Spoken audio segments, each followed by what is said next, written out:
We are currently one panellist down. He is on his way from Heathrow, but Malik Al-Abdeh will be with us very shortly. There's also been a slight change to the panel. Unfortunately, Shiraz Meir wasn't able to make it, but we have Raffaello Pantucci from RUSI, who stepped in at the last minute very kindly. So I will hand you over to Lindsey. Before that, I'll just ask you to switch your phones to silent. And if you've got questions, if you can wait for the microphone because we're broadcasting live. So over to Lindsey. Thank you very much for coming to the Frontline Club. It's great to see another packed audience, as there always is. And tonight we're talking about ISIS, the Islamic State of Iraq and Shams, and more broadly about the Syrian rebel movements, the different ones, because the reason usually Millicent has to beg me to chair things, but this one I volunteered for because I thought, you know what, I'm so confused about everything, maybe I'll learn something tonight. So that's what we're relying on this panel to do, to explain to us about the different groups, who they are, what they're trying to achieve, and where this takes us. So we're very lucky to have with us Aymenn Al-Tamimi, who's from Brasenose College and who is something of an expert on ISIS. So we'll come to him in a minute. We've got Kim Sengupta on my right, who I'm sure is familiar to many of you, as the defence and diplomatic correspondent of the Independent, and he's going to be able to give us a sort of a bit of a background and how we got to where we are. And Raffaello Pantucci, who knows about the British and other foreign fighters who are going out to join the jihadists, which is a really important aspect of it. And Malik Al-Abdeh, who's been going in and out of rebel-held parts of Syria, is on his way. He's on the Heathrow Express, and he will be with us as soon as he possibly can be. So I think what we're going to do is I'm going to start off going around the panel, getting them to give us a bit of a briefing on the different groups, and then I may go around again to get some more information, and then we'll come to you guys and ask questions. So, Kim, let's start with you. When this revolution, rebellion, whatever we want to call it, started, everybody was talking about the FSA, the Free Syrian Army. Tell us who they are, what happened to them, and why have they seemingly been overtaken by these jihadi groups?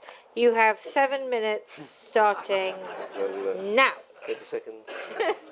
The FSA, well, that's fairly simple, actually. The FSA is a fairly, as you know, most of you know this, amorphous organization. As far as I can tell in my visits to Syria, the rebel-held areas, they have got no direct command and control in there. I think Lindsey is slightly wrong. The first time, only very slightly, and that's very unusual, of course. But I think that the very first time, certainly we started going into Syria, the FSA didn't exist. And I'm talking about 2011, and then we went in with individual katibas with grandiose names, which some have continued, some have collapsed and merged. Now, the FSA was a kind of a distant body seen by the rebels inside as, living high on the hog in Istanbul, which is not entirely fair, although it is true that they did not have that much traction on the ground. And I certainly, in my visits, haven't come across a linear chain of command from FSA Istanbul to Aleppo, Al-Bab, or Idlib. And we've got individual katibas, battalions who lose allegiance to the FSA or the Syrian Military Council. But as you know, two of the largest ones have switched to the Islamic Front. Now, the last time I was inside was a long time ago. This was back in October. So I certainly wasn't there when the attack on ISIS took place in places like Raqqa, Al-Bab, etc. And there certainly was FSA, katibas calling themselves FSA. Katibas being brigades, for those who don't know. Or battalions, the size just varies. Who pledged allegiance to the FSA. And certainly, there are more brigades, battalions who nominally at least, will say that they belong to the FSA. But as an organization, it is still very much based in Istanbul.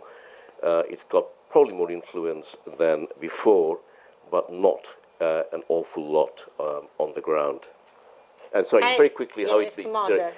We recently had a change of command there. General Idris, Brigadier General Salim Idris, the former Iraqi army engineer, has been replaced by Colonel al-Bashir, who I think was also in the Syrian Syrian army, not Iraq, Syrian forces, and that is supposedly to get more effective influence, command on the ground. And very briefly, because I think my time is running out. Go ahead. How it changed. Well, the last time I was there, and most of us were sustained period, about 6-7 weeks, during the Battle of Aleppo, which was not even last summer, the summer before. At that time, ISIS did not exist. It was still Islamic State of Iraq, and not Islamic State of Iraq and al-Sham. That came about in April 2013, as these people know much more will tell you. And at the time, Jabhat al-Nusra was the main embryonic extremist jihadist group. But they were quite small. They're very big on jihadist talk. They would say, if they're more like us, Assad would be swept from Damascus in weeks. But what was interesting was the day that the regime tanks burst into Saladin, which was the main front, one of the two front lines in Aleppo, which is a pretty terrible day all around. Al-Nusra were the first ones to cut and run. They abandoned their weapons, they abandoned their the four-wheel drives, and fled, much to the amusement of other katibas. The biggest one there was guys from Al-Bab, who were not secular but more moderate, I suppose, and who have been fighting ISIS ever since. And then when I went back 3 months later, Jabhat al-Nusra had expanded their numbers, their weaponry, and their influence.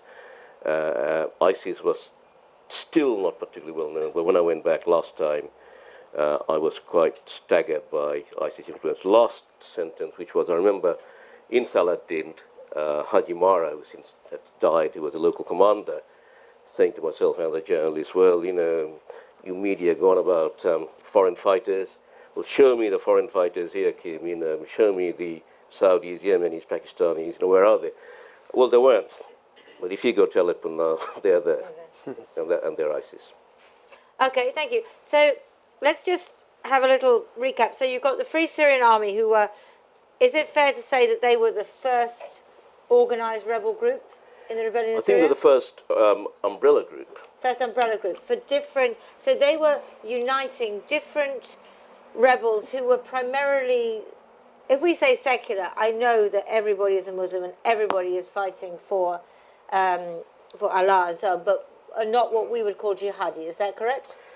Well, I think we probably can't call them jihadi without having the extreme connotation, but they certainly weren't Salafist. Right. And what they were trying to do was to have an organization which was Islamic but not extremist. Right. And basically they got superseded, supplanted by organizations who were jihadist and mainly Salafist. Yeah. But also far better organized and better armed. So the British government, for example, and the American government talk about the FSA as a secular group. Would you see that as correct or not? No, I think there'll be. That is basically a wrong term to use. I think they will say they're Islamic, but they are. They will also say, some of them, that they see a future Syria which is secular. Right. But the few Christians, for example, we saw with the battalions, they have now gone, as far as I know. Again, I haven't been there since. Yeah, sure. The few Alawites we saw with the Katibas, Turkmen, etc. As far as I know, they've gone, but So what was generally called the secular forces, the FSA, have been pulled towards a more Islamist, jihadi agenda than before. Is that correct? I think Katibas inside the FSA Right. have become increasingly more Islamist, rather Islamic, and part of it is to do with getting hold of weaponry and money. A very good friend of mine who is in Aleppo, and whenever I've seen him inside, he now has his beard down to here. Right, and he didn't have a beard down to here before. He didn't have a beard down to here before, and he does not have a beard down to here when he comes to Turkey. He shaves it off. He grows his beard quickly then. He grows his beard very quickly. It's very useful if you're, like that, to be able to grow it quickly and shave it. Okay, very good. Aymenn, let me turn to you. So, ISIS, the Islamic State of Iraq and Sham, is what we're talking about today. Just firstly, the name Sham is more or less the Greater Levant and not just Syria. So when people translate it as Islamic State of Iraq and Syria, it's not quite right.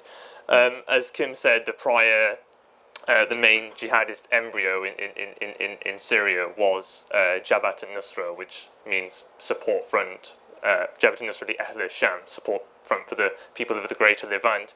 And one factor behind why they've been able to work so widely with other rebel groups, particularly FSA banner, is because of their pragmatism, and it continues to this very day. In fact, like in Deraa Governorate in the very south of Syria, where people often talk about moderates having greater influence, really Jabhat al-Nusra has been very pragmatic indeed, and also in other regions like Deir ez-Zor, out far to the east. Now, ISIS, as was also said, was previously the Islamic State of Iraq, which was originated in 2006 as an umbrella group that included al-Qaeda in Iraq. So actually, when people say it was al-Qaeda in Iraq, it's not quite true. ISI was an umbrella group, and actually their own claim is that once that merger happened, there was no further allegiance to al-Qaeda Central. So when people were describing ISI or ISIS as an al-Qaeda affiliate, before very recently when an official statement came out from al-Qaeda's general leadership saying that there's no link between them and ISIS, it doesn't mean that just before that statement, right before that statement, that ISIS was an al-Qaeda affiliate. It wasn't. So it was announced in April, ISIS, and the key argument was for announcing it from Abu Bakr al-Baghdadi, who was then the leader of ISI, is that he argued that Jabhat al-Nusra was merely an imtidad, which means extension in Arabic, of the ISI, and that therefore Jabhat al-Nusra should merge with ISI and become ISIS. Now, it is actually quite a complicated argument here, because there's a big question about who was responsible for providing the main manpower for Jabhat al-Nusra and the financial support in the first place. Now, it turns out that the leader of Jabhat al-Nusra, Jolani, he had been fighting in Iraq with ISI before he came over to Syria. And then Baghdadi's argument is that he gave Jolani the manpower, the financial support to set up the Jabhat al-Nusra, so he should subordinate to his authority.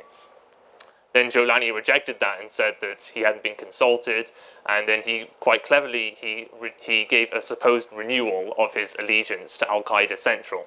Now again, it's debatable whether he actually did have an allegiance to al-Qaeda Central in the first place.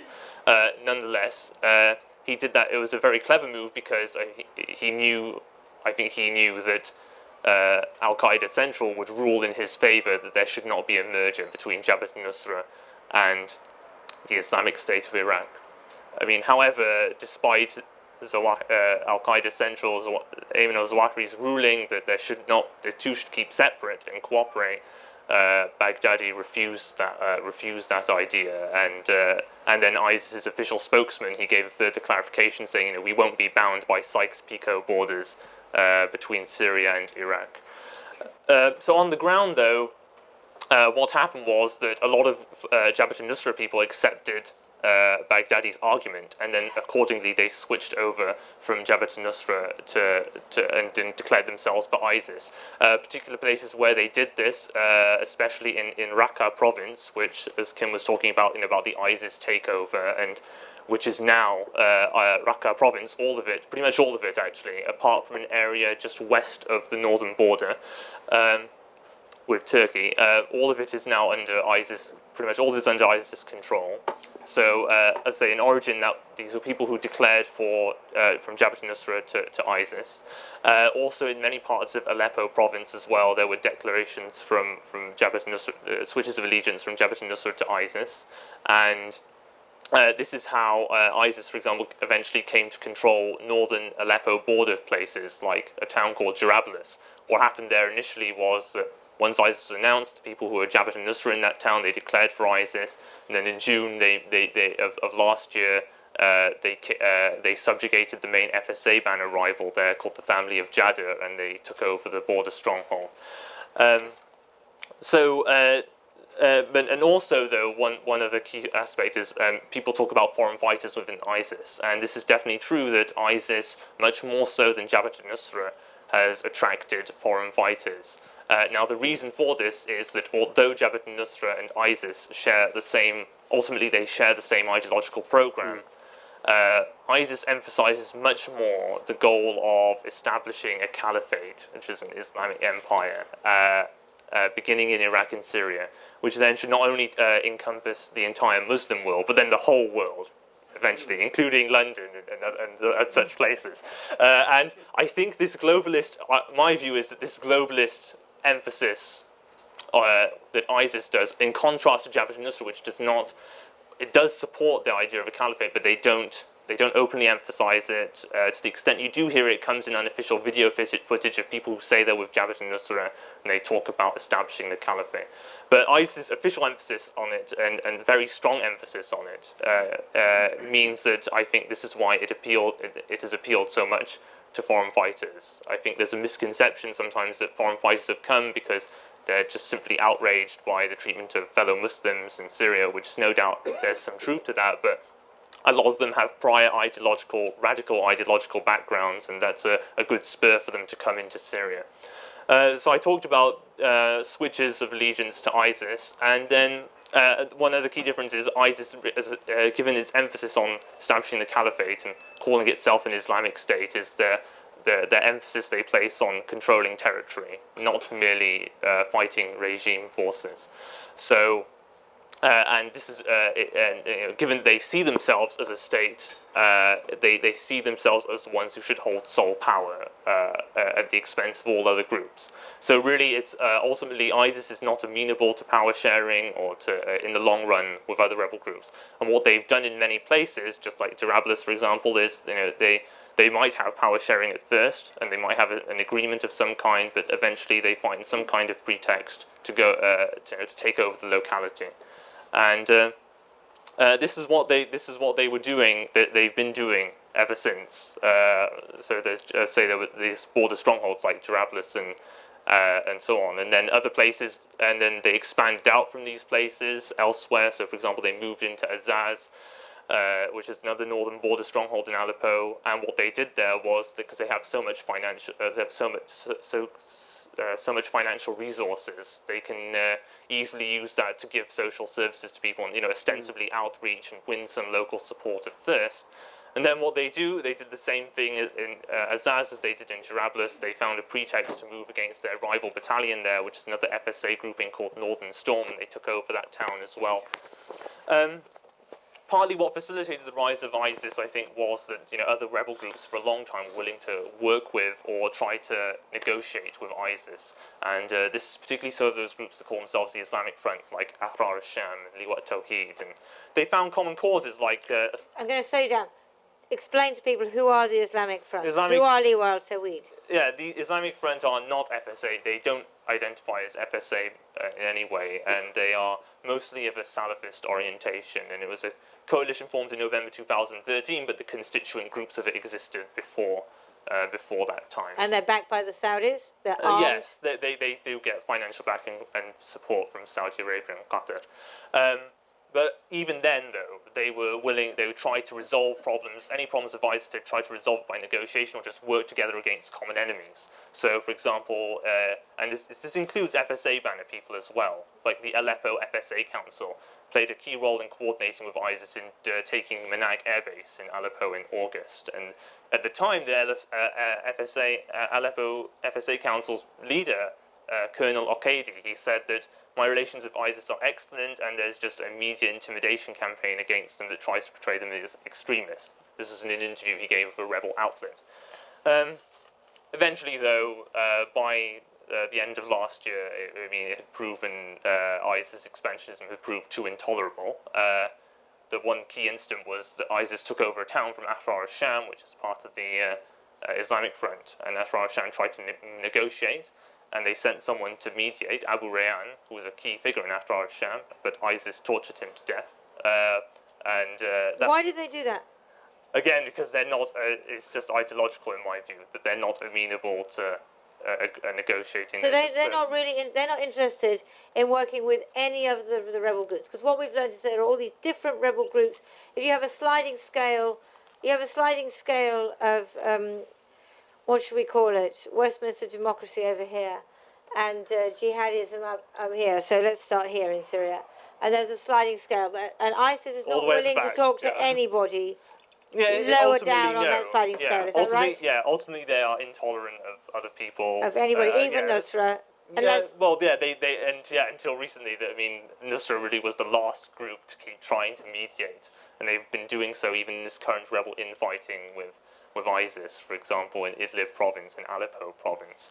But no, as I was saying, the killing of Abu Rayyan, it provoked widespread outrage of demonstrations, and some groups already, like one called the Syrian Revolutionaries Front, which is an FSA banner grouping, they decided that enough was enough. We have to move against ISIS, and behold, the infighting that has broke out in Aleppo and Idlib province in January against ISIS, between ISIS and the Syrian Revolutionaries Front and another Salafi grouping called Jaish al-Mujahideen, and then Islamic Front fighters got pulled in. And it's just spread. It's pretty much spread everywhere except Damascus province, where you still got ISIS people working with Jabhat al-Nusra and other rebel groups against. Right, but everywhere else, ISIS is now fighting all these different groups. Yeah.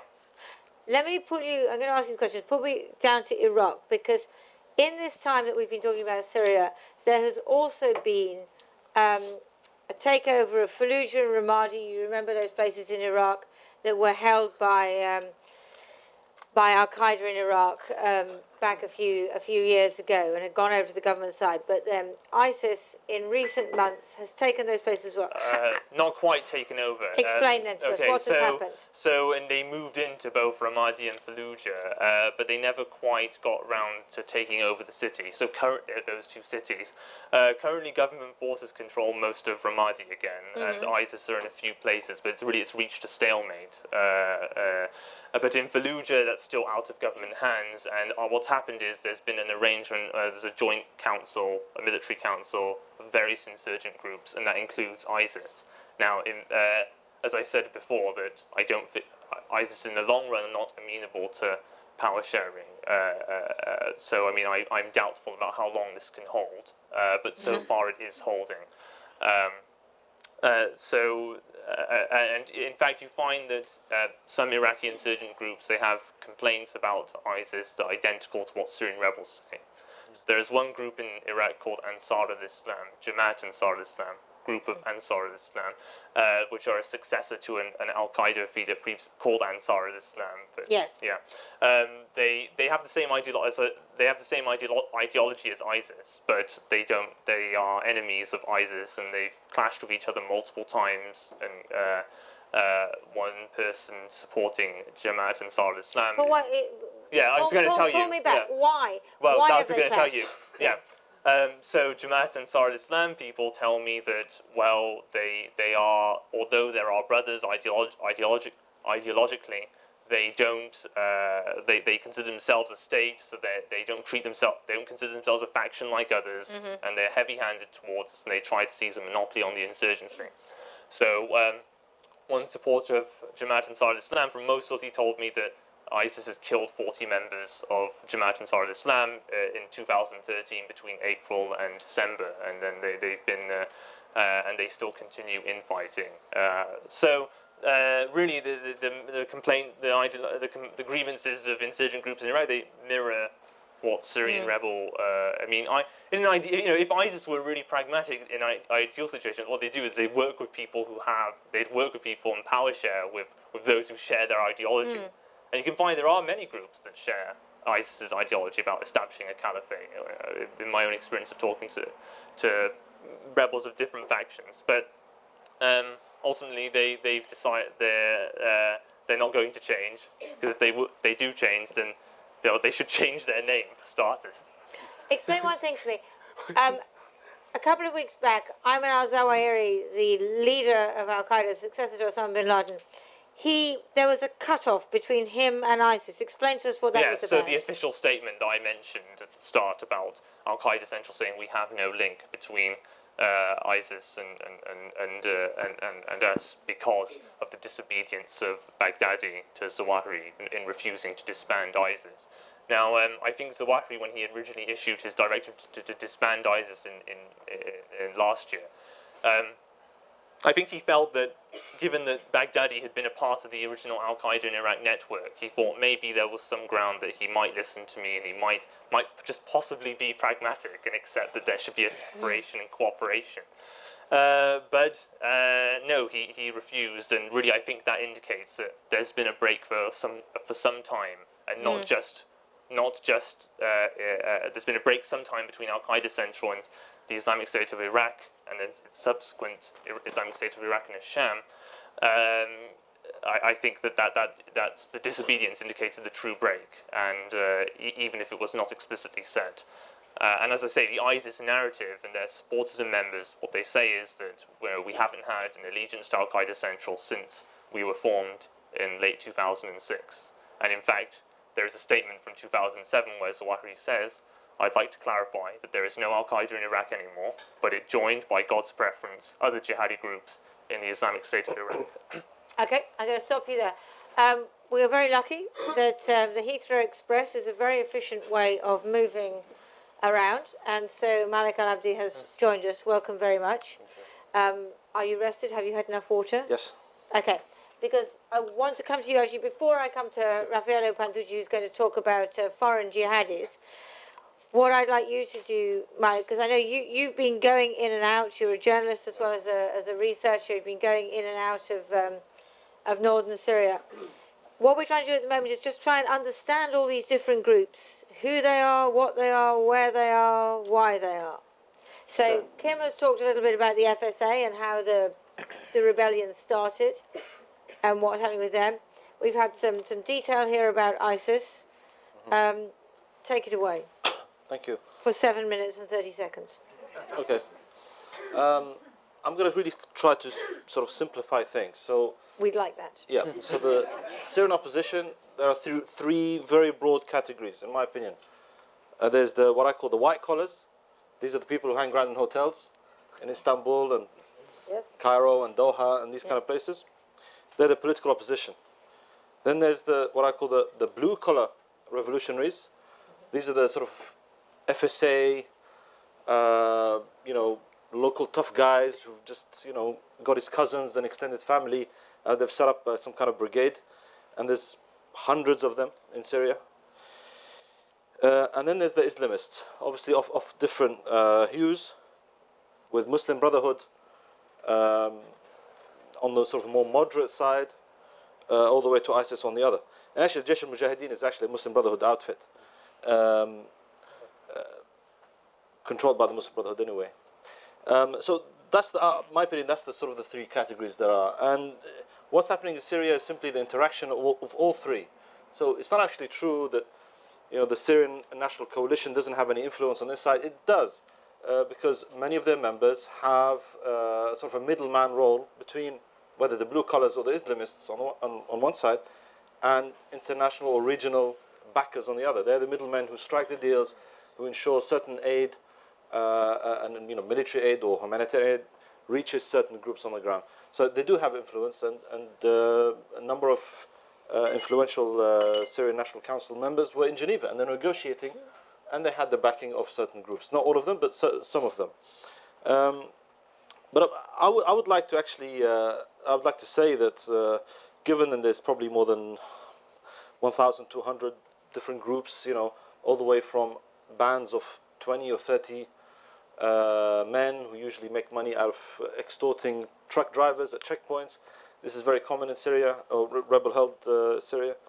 All the way to the kind of the ISIS groups, the large groups, 7,000-8,000 strong.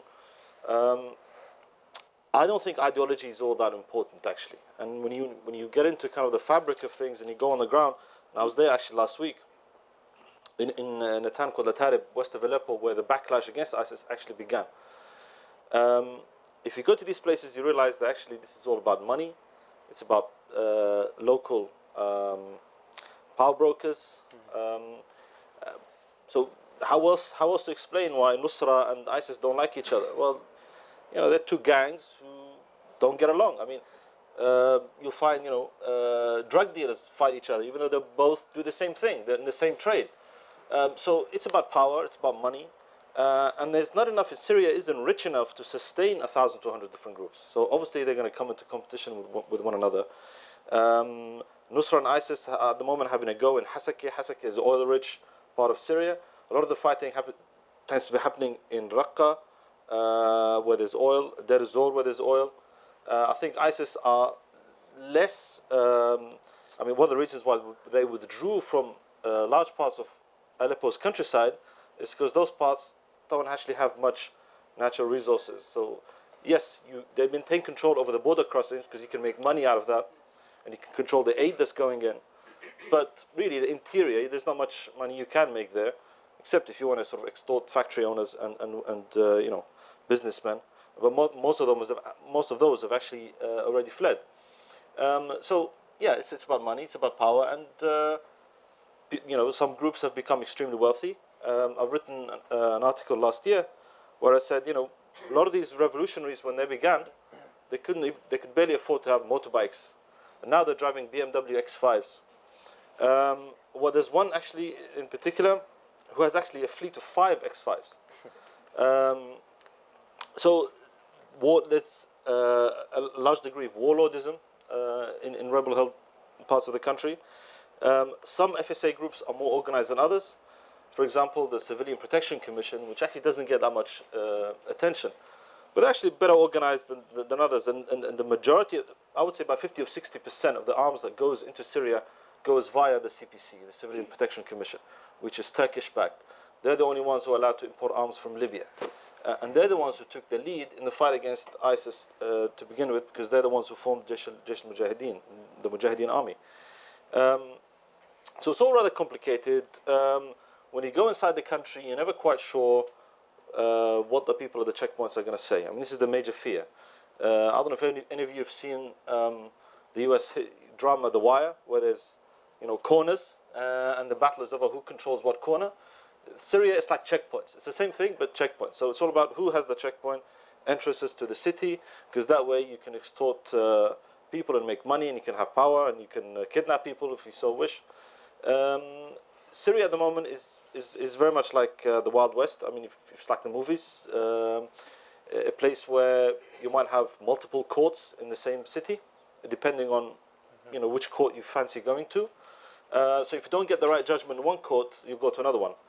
And actually, in December last year, I was in the town of Atarib, the same town I returned to last week, and ISIS were in the town at that time, and they had caught a criminal called Hassan Jazara, which literally means Hassan the Carrot. That was his name. Anyway, people complain that he's been involved in kidnapping, extortion, and things like that. And FSA groups tried to arrest him, but they actually arrested him, took him to court, but it turns out the judge was a distant relative of his, so he let him go.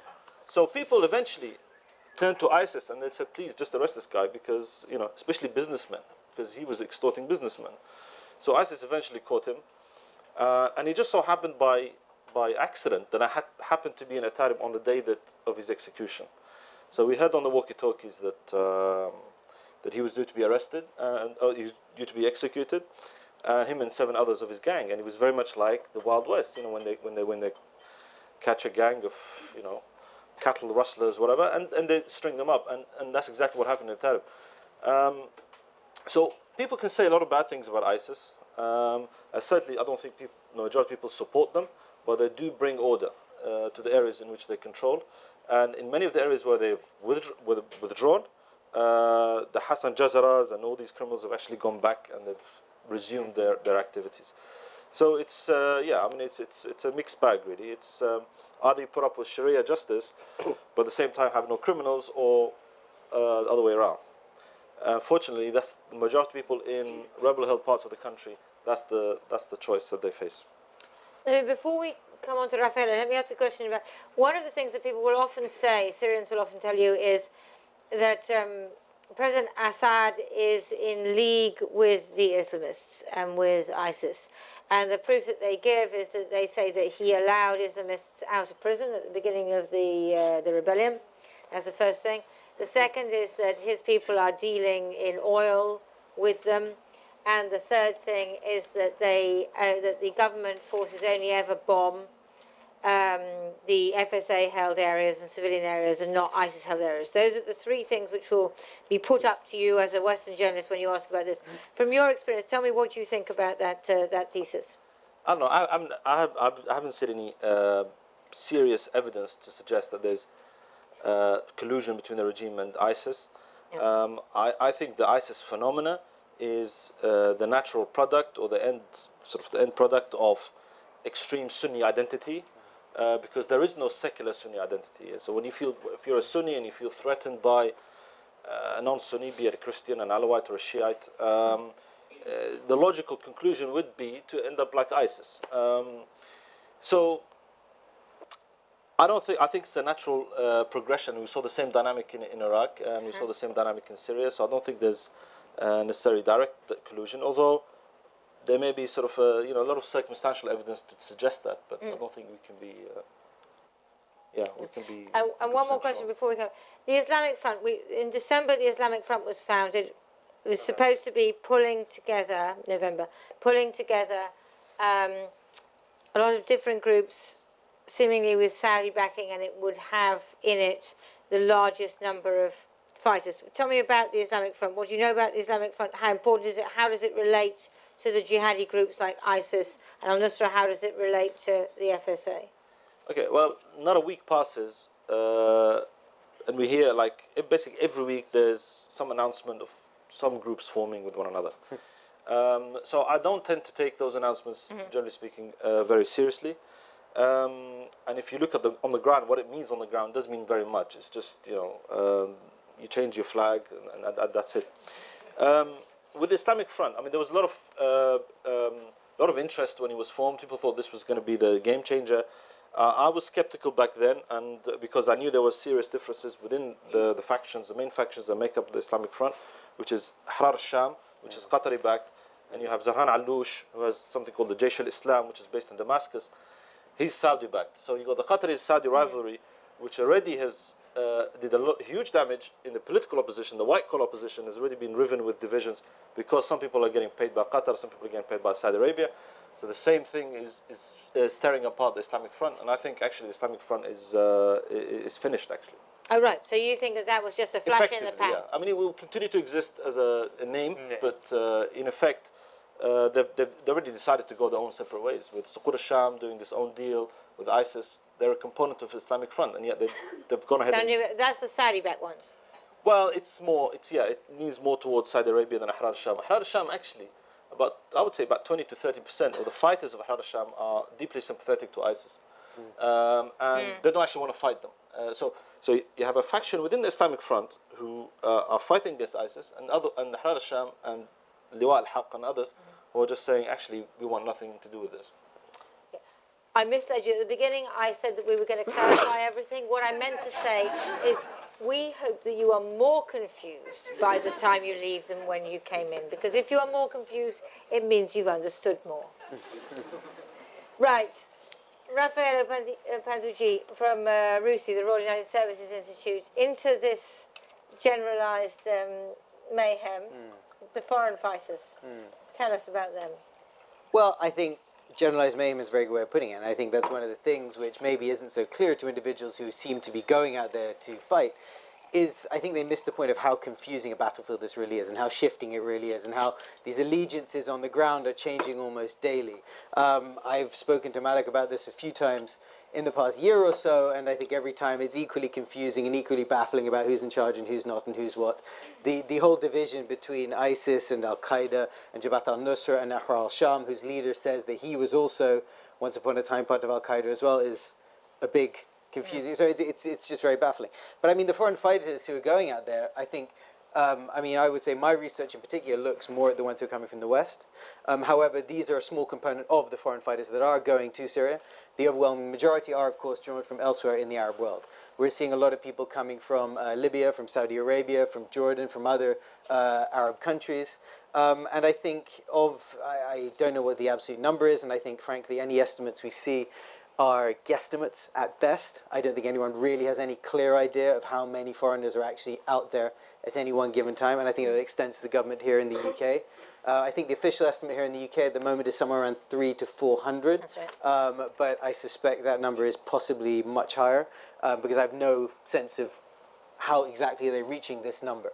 Why do I say that? I say that because when we're looking at Europe, and I think what can be said for the UK can be said across Europe as well, is it's one of the fundamental things to remember about the foreign fighters who are going out there is it's a very easy trip to make. To get to Syria from the UK is not difficult. You could drive it in a few days, or you just take a plane over onto the continent to someplace and then take a plane from there on. I've heard stories about groups of Brits going on Thompson package holidays to get themselves to Turkey and then not showing up to the actual activities, instead running off to do something else. There's all sorts of stories like that. Or there's a whole regular stream of aid convoys that are going back and forth, that are doing very good charitable work to help the refugees who are suffering a great deal in the refugee camps that we see along the border with Turkey. But in amongst those, there's some individuals who may go out there or will use these convoys as cover to get themselves out there to then go join different groups. I think the breakdown, and I'm going to talk specifically about the UK maybe, of who we're seeing going out there is quite mixed. I think we're seeing it's predominantly male. It's predominantly young men, I would say anywhere between late teens up to 30s. But there are outliers. There have been anecdotes certainly on the continent of Europe of 15, 16-year-olds going over. There was a story in Norway of a couple of girls, Somali girls. One was 16, one was 19, who'd gone out there. And this, so you know, the broad spectrum tends to be young men of that sort of fighting age, but we see people going from either side of that as well. We see individuals who've been involved in Islamist activity, be that extreme Islamists being involved in terrorist activity previously, all the way over to individuals who have maybe just been involved in criminality in the past, and maybe see this as a way to sort of atone for their previous sins. We see individuals who've shown up on the fringes of terrorist investigations for a long time previously. This British chap, Abdul Wahid Mujeeb, who's the first known British suicide bomber, is a man who I think has been involved in radical circles in Crawley since the late 90s. He's gone out to Pakistan at least once, possibly more than once. He met a whole host of very prominent British people who've gone on to be convicted of terrorist activity, and he's been involved in these sects for a very long time. Why he decided now, after almost 15 years of activism, to decide to carry out this act is a very interesting and troubling question in many ways. But I think the point is that the community people we're seeing going out there is a very wide and diverse one. I think the numbers are guesstimates, the ones that we see in the public domain. But I think what's worrying is that we're seeing an awful lot of them who are going out and joining ISIS. I think Aymenn made a point about why are they going to join ISIS. And I wonder if part of why they join ISIS is that that's the group that will let them in. I think some of the other groups maybe are a bit more suspicious. I think some of the more Syrian ones prefer to see themselves as more Syrian and don't want to have the attraction of foreign fighters coming in. I'd be very interested to hear what others think about that particular point. But I think ISIS has sort of cast itself as the internationalist one that will let a lot of these guys in, and it's easier for them to join and connect with them rather than others. What's worrying about that is that, of course, ISIS does have a more globalist rhetoric.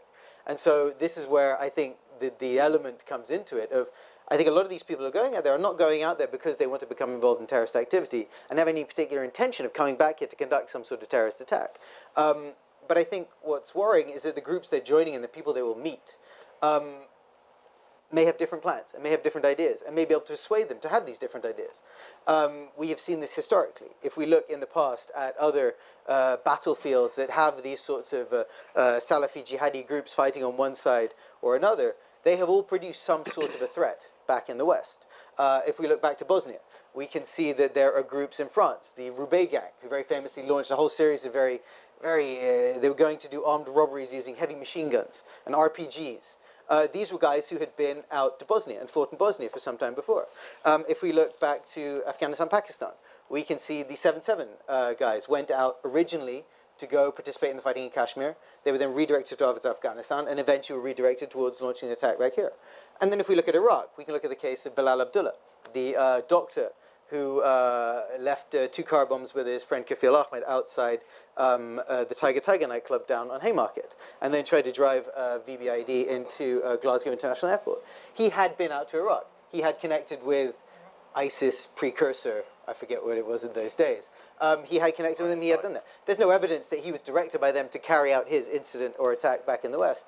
However, he clearly used some of the experience that he had there to decide that it was his duty to go and do something back in the West. So I think the point I would make in terms of the foreign fighters and the threat coming back here is that when we take into account the fact that we can see that this threat has been produced from all these other battlefields that have many of the similar elements that we see on the ground now, and it has shown up back here. And then we look at the numbers that we're talking about, and even we talk the official reported numbers, being around 400 just from the UK alone in about 2 years, I think it is. And from what I can tell, and again, I'd be interested what others think about this, it's hard for me to see when this is particularly going to end in any way that means that the sorts of groups that worry us, that they're going to join out on the battlefield, will go away. You take these numbers forwards, how far is that going to go? How many are we talking about? And this is a whole community of people that, it's true, not all of them are going to come back and become some sort of terrorist threat. I think anyone who says that is incorrect. But 1 or 2 of them may. And 1 or 2 of them may is a problem. And it's a problem that we're going to have to deal with for, I don't know how long in the future. Okay, before I open it to questions, Kemal, you were going to tell something about Al-Bab. It's a particular place, and the story of Al-Bab, I think, exemplifies to some extent the progress of the what's happened with the rebels in Syria. Is that right? Well, we're saying downstairs a parable, but I suppose that's a bit of a cliche, like, but everything in Syria. Oh, we like cliches. We do television. I remembered Al-Bab because I was sent today, and I think it's quite widely available now, a video which had been picked up by CNN, which is of some people from Al-Bab who were being interrogated by ISIS. This was recently? This was, I'm not sure when the interrogation took place, but the video came out the last couple of days. Right, so it's very recent, yeah. And just what was interesting, I think, to Lindsey, was that the questioning really wasn't about whether they had any loyalty, affinity with the regime, but about the other rebel groups. And the questions were really about who had dared to wipe out the slogans of ISIS in Al-Bab. And there is no clear correlation, but then the footage of about half a dozen of them being, half a dozen men being executed, and you couldn't see their faces, with shots to the back of the head. Now, the 2 of the guys who were being questioned, a doctor called Basil and a young student called Mustafa, I knew quite well. I met them in Al-Bab. And it's a purely personal thing. The first time I spent any length of time in Syria was in Al-Bab, and then they had the biggest katiba, as we mentioned earlier on, in the battle for Aleppo in 2012. And when I was there, they stormed. Sorry, just backtracking slightly. Al-Bab was one of the first towns to rise up against the regime, and as a result, it was also one of the punitive, quite spiteful target of the regime. There wasn't one single day when we weren't getting either artillery strikes or airstrikes. And, so it was a resilient place, but they suffered a lot as well. And while I was there, they stormed the main military barracks where they had been lobbing mortars from and liberated it, so to speak, and liberated 2 tanks, which they didn't know how to drive, of course. There was mayhem in the streets of Al-Bab as they drove these tanks around, crashing into cars, buildings, and shops. Now that military base has now been taken over by ISIS. And ISIS is doing exactly what the regime was doing, which was launching rockets and missiles. Well, that's what they did the last time I was there, back in October, into the town. Most of the guys in Al-Bab I knew. They've remained fairly true to their beliefs, which are not secular but semi-secular, moderate in relative terms. And in Aleppo in 2012, they had about 850 men under arms, and that's reduced to about half the last time I was there. And I haven't been in there for about 4 months now. In a way, it's a sad thing to see. And there's also a very young Guri activist called Bari. Some of you may have known. He was arrested by ISIS and tortured, and he's now in Turkey. So in a way, if you are to use a cliche parable, then Al-Bab is it really. They rose up with a vision of Syria, which was maybe unrealistic, semi-secular, fought against the regime, and won to an extent, and now fighting ISIS and losing. That's all I can. Okay, thank you. Before I'm going to open it, I'm going to go around the panel to ask the meanest question possible, because they've painted this picture, which is of a situation in northern Syria, northwestern Syria, where many groups are fighting each other, and this one jihadi group, ISIS, is particularly dominant and has this particular vision, and where the cruelty and the abuses of the Syrian government have, are sort of almost on one side as these groups fight each other and fight for dominion. So in the middle of that, what should Western, British, American, European policy towards Syria be? And I'm going to go around one by one. And you're not allowed to say, I don't know. Only I'm allowed to say, I don't know, because I'm the chairman. They're going to hate me. Yeah, it is tough because I think the options are genuinely limited. I'll tell you what the opposition wants. This is what the opposition, the white collars, the Syrian National Coalition in Geneva, what they want is for what they call qualitative arms. So they want air defense systems, they want anti-tank systems, and they think that if the West does this, this will change everything on the ground. I'm not so sure, because I've seen the rebels handling quite sophisticated kit, and they don't know how to use it.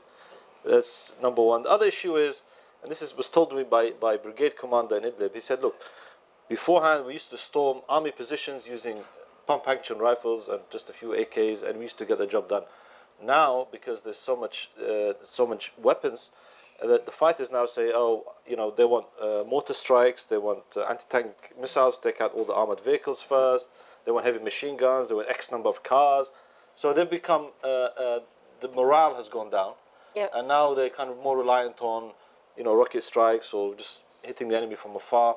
So I don't think flooding the rebels with weapons is going to actually do the trick. The other issue, of course, is if you give them so much weapons, they sell 3/4 of it on the black market and actually only use 1/4. Yep.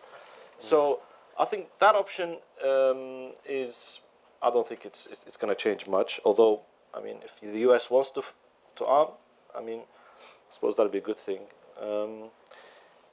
I think genuinely what needs to happen is to get, because what's actually happening now is this weird perversion of how things should be.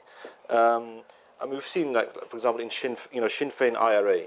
Sinn Féin is kind of the political brain, and the IRA is the muscle. And kind of politics tends to dictate how you use violence and when and so on. What's actually happening in Syria is the exact opposite with the Syrian opposition, which is they've started the struggle, and they believe they have to continue the struggle until the very end. And the politicians, their job is to actually ensure that the armed factions get weapons, rather than the other way around, which is the politicians telling the armed factions, now you have to stop, now you have to strike, now's the time to maybe, work on a ceasefire and so on.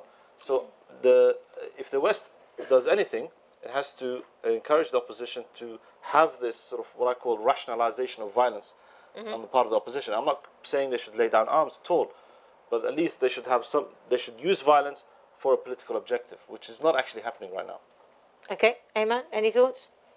Well, I mean, if I think of what the situation in Syria is like, it's very much like Somalia. I mean, Somalia is still in a state of civil war, even though it's been almost a quarter of a century. And that all began as actually an uprising against a communist dictator, Siad Barre. But it's still, then you quickly had fragmentation, different rebel factions meeting, and then just like in Syria, you had the emergence of an Islamist hardline ideological faction. And first in the Islamic Courts Union, and granted, it's not exactly analogous because you had in Somalia Ethiopian troops invade, and you've had the African Union brought in troops. But my point is, it's all just come so fragmented now that I share Malik's skepticism about just giving arms because, first, for the reasons he outlined as well. And the question is, how far do you want? If you talk about victory, how far do you want that? I mean, do you want it such the rebel groups take over Wadi and Nasara in Homs Governorate, and they're pretty fearful of a nearby group called Jamaat Jund-Sham, which is just like ISIS ideologically.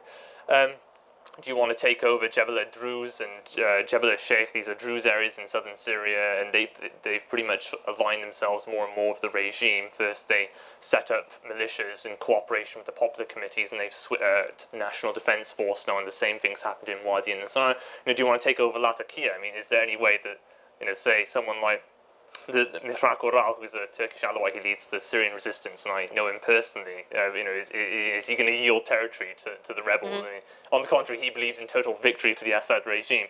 So I think that either you accept the idea of wanting a total victory, and then you've got to have some kind of force, international force, brought in the aftermath to train some kind of army, to bring some kind of stability. And it will take a very, very long time. I mean, it's going to be a timescale of decades, just like Somalia does not have, still at this time, it's not a viable central government. It's very unstable and very dependent on foreign support. Or is you going to go with a de facto partition of the country and some kind of ceasefire? So I share the skepticism about just sending in arms. And secondly, I think that those who do take the interventionist stance need to acknowledge the reality that, there's no way you can just stabilize it in that way, and that eventually you'd have to take responsibility by some kind of international force being brought in. Kim? Well, as both Malik and Aymenn said, I think in a very basic level, it's about weapons. And, like Malik, I've seen, and I haven't been to see anything like it as many times as he has, the sheer preponderance of weapons, which have been going in. The first time I went was 2011. I was with a small group of basically farmers, really, and students, 50 of them, and they're using shotguns and hunting rifles. And I remember that one of them had a Remington pump-action shotgun, which actually broke in his hand with cartridge in the breech. That's how bad it was. And they were at the time they're paying, I think I don't know what the rate is now. They're paying about $5 for an AK-47 bullet. While I was with them, the group of about 50, they got their first AK-47, which was a regime issue, which wasn't captured. They bought it from a Syrian soldier for $2,000. And the Syrian soldier was quite cute. He didn't sell his own. He stole his comrades and sold it, just in case it's traced back to this particular unit. But now, I see some of these guys who are still there with different katibas, and, they have now got, obviously haven't got surface-to-air missiles. I haven't seen them, but they have got RPGs, and, they have got enough. There's plenty of weaponry. They have got plenty of weaponry, but not surface-to-air missiles. Not surface-to-air missiles. Okay. On a more broad level, I think there's a feeling with a lot of justice that Western policy towards Syria, as has been, the Syrian opposition has been based on hypocrisy and betrayal. If you don't want to support a population against a regime, then don't entice them to rise up, which is what Britain and France in particular, Cameron and Sarkozy, and Hollande rather, not Sarkozy, Hollande, had been doing consistently. and then they failed abjectly to support what was left of the so-called secular rebels and the moderate groups, and thus we have seen, the triumph of ISIS and other extremist groups. So, on a board, it's not the first time we have seen this in Iraq. I'm going to stop you there because I want to come on to the questions, but Raphael, briefly. Very briefly, I think for all the reasons they've said, I think more weapons clearly isn't going to do it. I think what Western powers could do is not set false promises. It would certainly be a big key thing, I think. And the other thing is maybe try to work or persuade some of the neighbours or some of the outside powers that are supporting some of these groups to maybe moderate their level of support. Try to figure out what are the Turks actually doing. Are they bothering to control this border or not? And if they're not, well, why not? And try to focus on some of those things which they practically can do. And then, of course, I think the humanitarian aid thing, helping these refugee flows that have gone in huge numbers to Jordan and into Turkey, I think helping, and Lebanon as well, and helping resolve these communities and give those countries support to deal with that is something the West can do. I think in terms of actually trying to resolve what's happening on the ground, it's very difficult to see how they're going to do that and how the Western powers are really going to be able to do that. I think it's a case of helping convene Geneva processes and trying to keep these things moving forwards. Yes, they haven't achieved a huge amount so far, but it's a start, it's a process, you have to start somewhere, and I think keeping that moving is important. Okay, right, we're going to open for questions. Those of you who've ever seen me share something know that I have a low tolerance for people who bang on.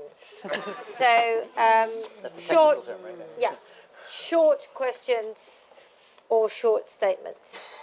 Right, who have we got? Shall I go to this gentleman over here first, and then we'll come to lady there.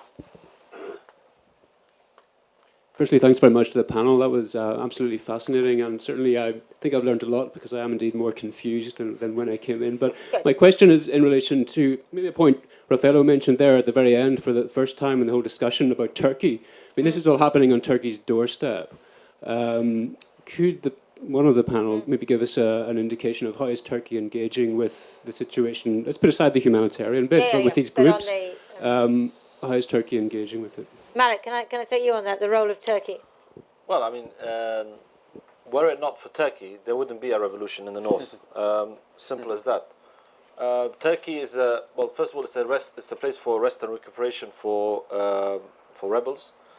It's also a place of refuge for their families. It's also where majority of imported goods come from.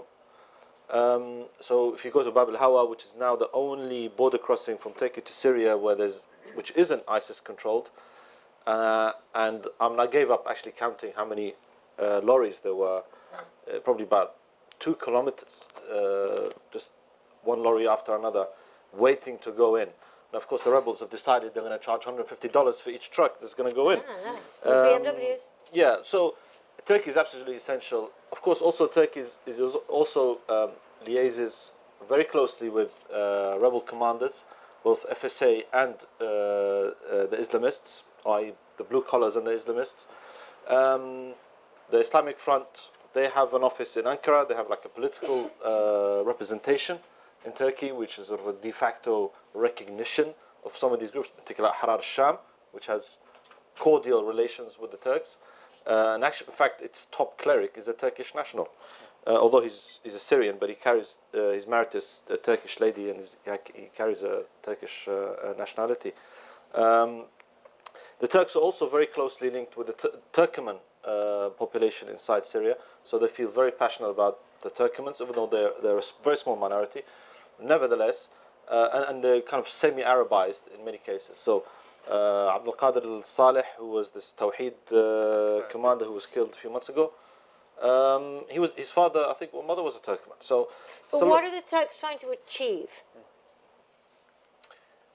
The downfall of Bashar al-Assad, the expansion of their sphere of influence. And in many ways, they've achieved that. I mean, they haven't achieved the downfall of Bashar, but they certainly created a de facto sphere of influence. So whoever controls the north, they will have to deal with Turkey, and they will have to strike deals with the Turks. And are they not worried about ISIS? I think they are, yes. And that's been reflected in some of the border procedures that have become really tightened recently. And also, Turkey has actually intervened in about 2 weeks ago or something like that.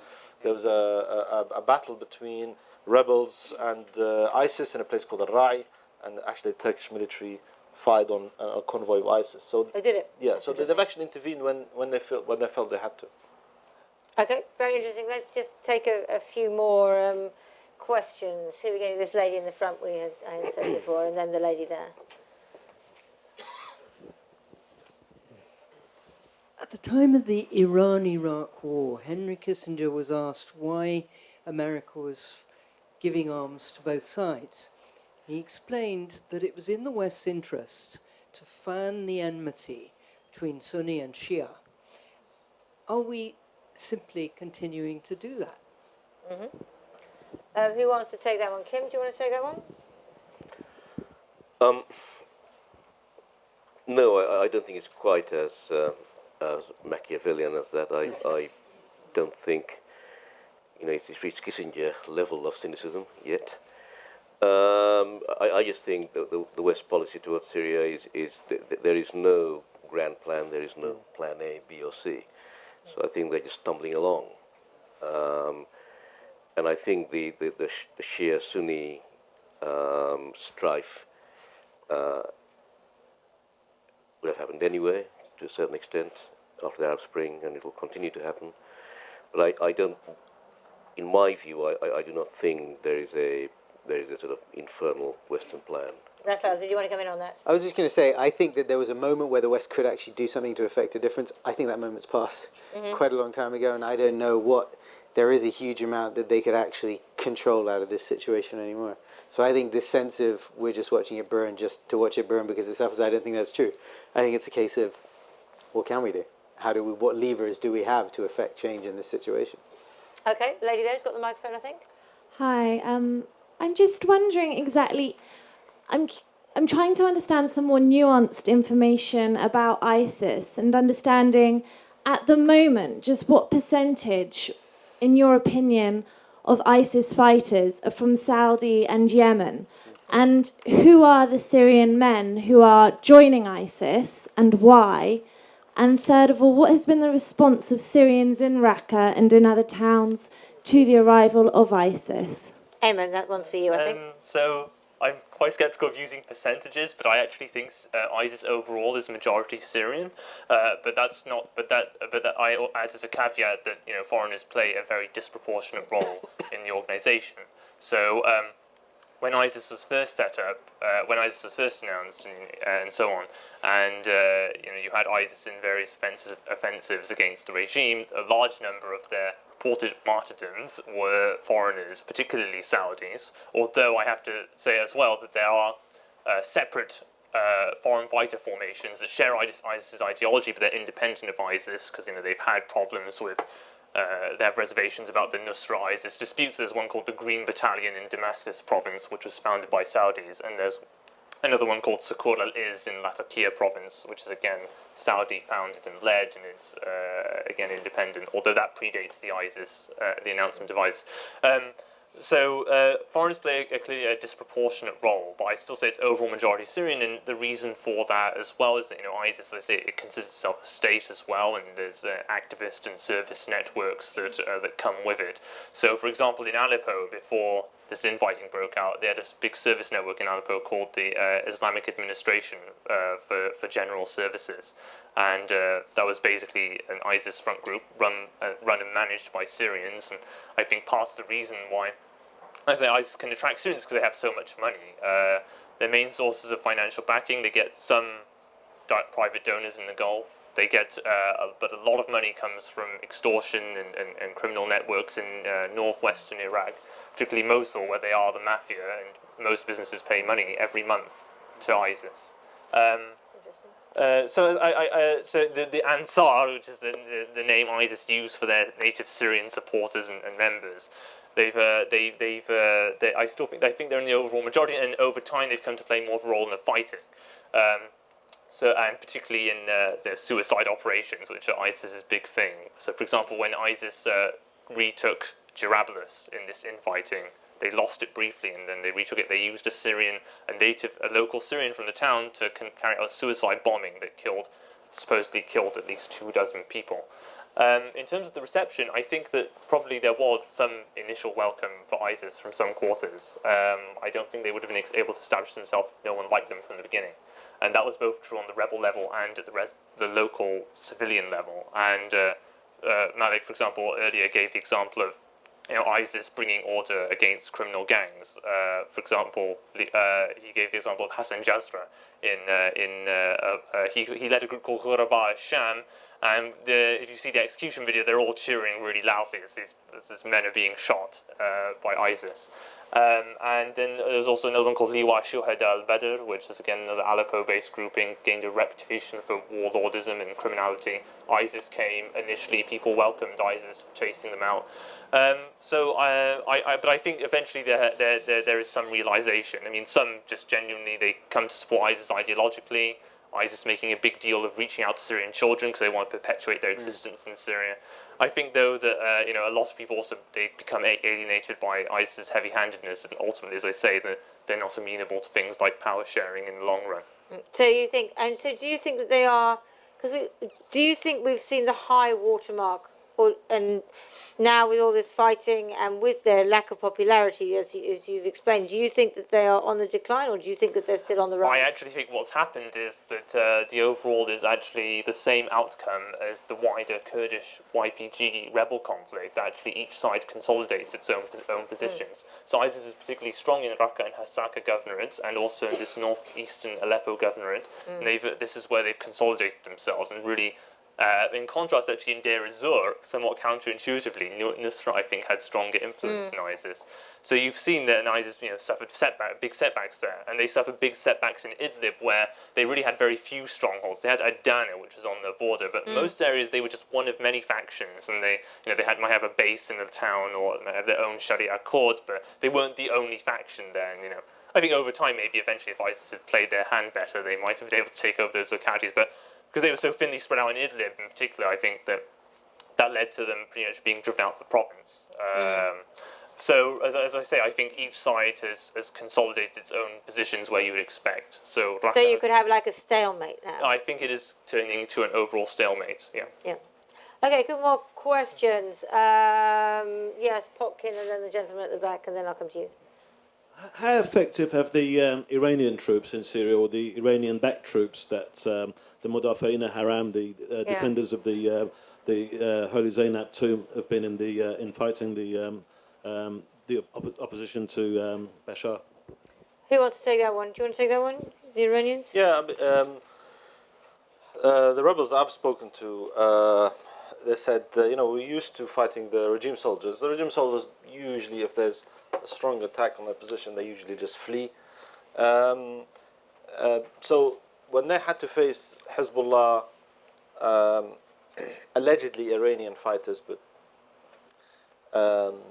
again, evidence for that is kind of sketchy, but definitely Hezbollah, Iraqi Shiite militiamen, it's a completely different ball game. They keep saying these guys don't give up. I mean, they're completely surrounded. We're pounding them, and they don't surrender. They don't escape. They continue fighting, and largely due to these sorts of fighters, you have the village of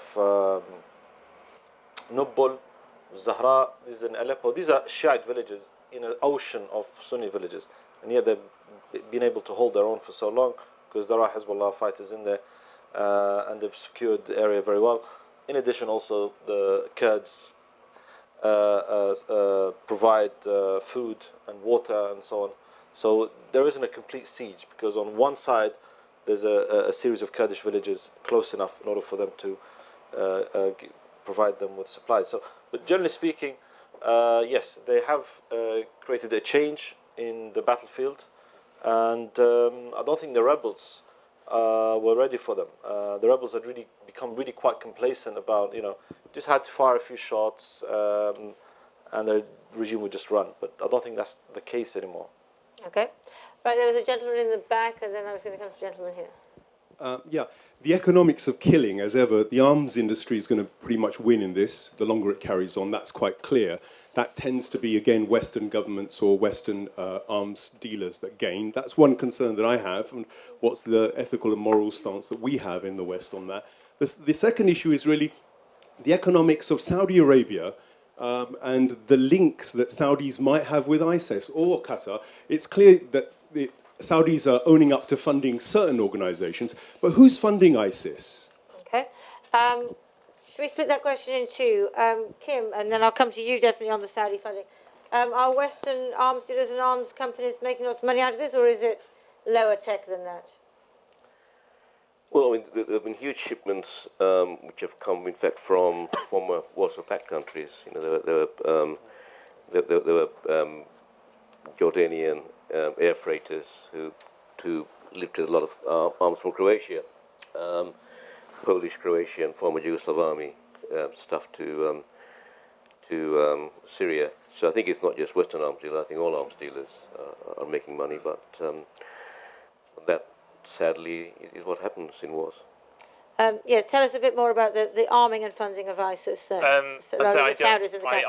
don't buy the idea that ISIS primarily getting funding from Saudi Arabia. I mean, sure, there might be private donations, and you could in turn raise a question of, you know, how are they linked in any way to the government? Because, you know, what is the boundary in Saudi Arabia between private and public? Because, you know, the royal family and so on is so large. But on the other hand, as I say, I think that most of ISIS's money comes from actually Iraq with its criminal networks of extortion in Mosul and so on, and also some control of oil and gas resources in eastern Syria. So no, I don't think it primarily comes from Saudi Arabia, their money. I think it comes from elsewhere. Okay. Do you have anything on that? I mean, in fact, the Saudis are now overtly funding the other side, which is the Syrian Revolutionaries Front, who are actually fighting against ISIS. Right. But do you see the Saudis as having a huge role in what's going on now, or do you think that we tend to exaggerate the Saudi and Qatari role? I mean, I know the Saudi and Qatari role is different. No, I mean, the Saudis and Qataris are the key players, actually. And quite often Western policy goes through them. They're the ones who sort of do the deals and liaise with these armed groups directly, and with the the SNC politicians as well. So they're having they have a huge role, actually, and it's unfortunate because Saudi Arabia views Syria through the prism of combating Iran, and Qatar views Syria as simply a vehicle of expanding Qatari influence. So those aims are not necessarily the aims of the Syrian people, which is to just end this war. Indeed. I was going to come to this gentleman here, this gentleman, and then the lady there. Thank you. This is a question for Kim. You mentioned at the end that France and Britain had been encouraging the opposition in Syria. I just wondered if you could elaborate on that a little bit. Well, if you look at the language from the start, you know, what was interesting was that Britain and France were far more aggressive in demanding regime change than the Americans were, for example. Just as France and Sarkozy and Cameron were in Libya, the Americans had to get involved at the end. But again, if you know, this has also been the case to a certain extent with Syria. I think the noise had come mainly from Paris and London. Now, I'm not saying they're wrong to support the opposition, but what I'm saying is that they talked the talk but did not do the walk. What I'm saying is that there was a chance earlier on, before the rise of the extreme jihadists, when just after the bombing in Damascus, when Shaukat was killed, and there was a chance they could have burst through Aleppo and got to Damascus. What would have happened afterwards? I don't know. It may not have been particularly good, but that opportunity wasn't taken. We got 3 or 4 months ago from the Foreign Office the extent to what the UK itself, just UK, has supplied to the opposition groups, and it is very little by way of arms. I'm not saying it's good or bad. That's the situation.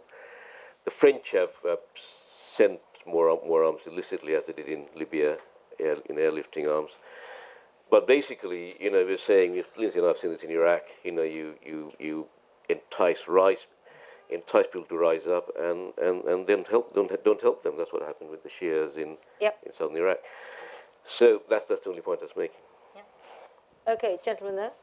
Just wanted to ask: is it in our interest just to actually have Bashar al-Assad back? I find it quite difficult to believe that there's no plan A, there's no plan B, and there's no plan C. Who is our?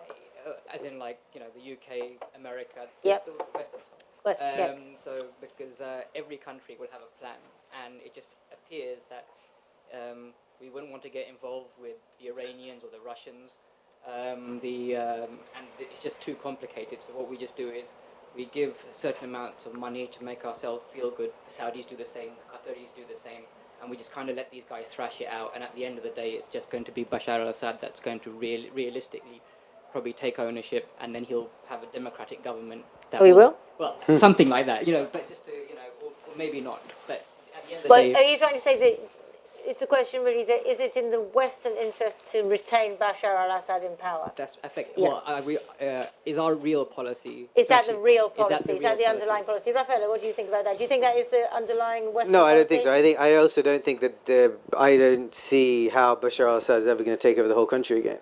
I think that ship has sailed as well. I think the question is how much of the country will he continue to control? And then the question is who controls the rest? I think from a Western perspective, I think Western policymakers, I don't think there's a plan A, B or C. I think the one plan that they've got is how do we mitigate the threat that's going to come back to us? And that's why you get a lot of the focus here is on the foreign fighters, and you get a focus on what's happening with these groups and when they're going to start exporting violence or not. I don't think there's a plan for, you know, an end state of how we'd like it to look. I think they want to make it as less bad as possible. You know, and I think that's really a management question, and I think that's where the focus is. I think if it ends up that Assad ends up controlling a section of the country which becomes like an Alawite heartland, I could see eventually people concluding, well, that's just what we're going to have to live with. You know, and I think the question is who controls the other parts. And if it's ISIS, I think we've got a real problem. If it's someone else, I don't know who that someone else is.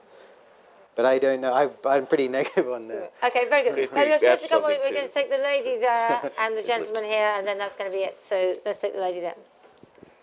Hi, I have two questions. So you spoke a lot about the role of Saudi, Qatar, Iran, but what about the role of Russia? And then the second question is, if you had one wish for Syria, what would it be? Oh, we're going to take that one at the end. I'm going to take this question here as well before we go to the answers. Do you want to pass the... She's asked the same question. What's the role of Russia? No, I'm not going to take it. Okay, fine. So what do you see as the role of Russia? Who wants to take the role of Russia?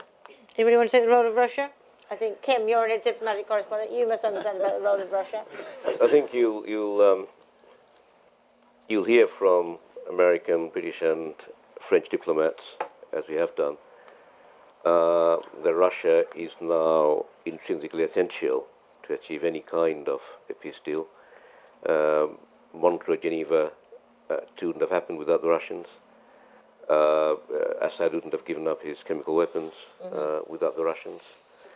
And it's now unthinkable that some kind of successful denouement will happen without the Russians. And it's all a question of how much patience the Russians have with Assad. A British diplomat, the listener I know very well, claimed in Geneva that if it's in the interest of Russians to throw Assad under a bus, they'll throw him under a bus. Now, I'm not sure that's true or not, but that's the way the West is talking. The other thing we're discussing was, I don't know if you saw the beginning of the Geneva II talks in Montreux, when the Syrian foreign minister, Mualim, simply would not stop talking.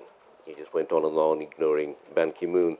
And what we could not see on TV was that there was a senior statesman on the podium who was very, very exasperatedly tapping his wristwatch. Now, that wasn't John Kerry or William Hague or Fabius, it was Sergei Lavrov. So it is a question of, how much longer the Russians will continue to support the regime, and, do they see... I don't think anyone wants an Iraq-type situation when, Paul Bremer went as emissaries of the neocons and destroyed the Iraqi army and police. No one wants to see that. It's all a question of, whether there could be a regime without Assad. Okay, so I'm going to bring it to close with the question, which is for each of the panelists, but I'm going to add a question, which is, what do you wish for Syria? But also, we were focusing very much on ISIS. So what you see as what is likely to happen to ISIS in the coming months. So shall we go this way round, just to make it difficult for Raffaello? Yeah. So Raffaello, very briefly, everybody, what you wish for Syria and what you think will happen with ISIS in the coming months. Well, I think what you wish for Syria, I think everyone would wish for peace, right? And for stability and for the country to suddenly develop and stop having this horrible civil war ripping it apart. I think with ISIS, I don't think it's going to go away. And I think that if we look at what happened in Iraq, this is essentially a group which has grown out of what was in Iraq in the first place. And it never really went away there. It continued. In fact, if you look at the levels of violence over the past few years in Iraq, it never really went down. They continue to carry out substantial terrorist attacks across Iraq over a long period of time. I think the group in Syria will probably remain in the same way. It's possible that if all of the other rebel factions turn against it, it somehow becomes more contained to certain parts of the country. However, I don't think it's going to just go away. I don't think it's going to get just wiped out. I think it will sort of preponderate. I think the question is how big that space is. Kim. Well, Raffaello, I think we know there will be no military victory for either side. I think, as you said early on, even if the regime manages to reoccupy northern Syria, they simply haven't got boots on the ground to control it. And so there will have to be some kind of negotiated peace. I don't think Geneva II has been a complete failure. The very fact that delegations have been in the same room together without trying to brain each other itself is an achievement, I suppose. As for ISIS, I agree it's not going to go away. It's already gone back to some of the areas which they lost only a few weeks ago. So they are there to stay.